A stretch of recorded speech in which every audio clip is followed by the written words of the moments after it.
రిలీజ్కి వెళ్ళడానికి బ్రాండ్ ఉపయోగపడుతుంది కదా, ఆడియన్స్ దగ్గర బ్రాండ్ ఉపయోగపడుతుంది కదా. మళ్ళీ ఇవన్నీ అప్పుడు రైట్ కాంటెంట్ ఉన్నప్పుడే.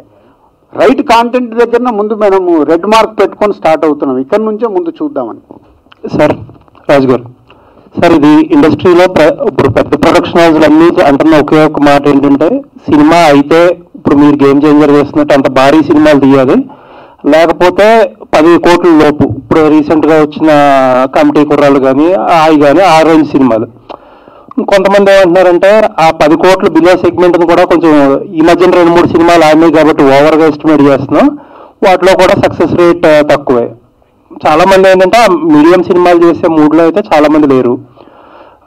అయితే బాగా పాన్ ఇండియా సినిమాలు, లేకపోతే ఇప్పుడు రీసెంట్గా వచ్చిన సక్సెస్తో చిన్న సినిమాలు. అసలు ఏంటి మీ యాటిట్యూడ్ ఏంటి, అసలు ఏమనుకుంటున్నారు? కాదండి, నిన్నగాక మొన్న దివాళీకి 3 సినిమాలు ఆడాయి కదా, అవన్నీ భారీ బడ్జెట్ సినిమాలా చిన్న సినిమాలా? చిన్న సినిమాలు.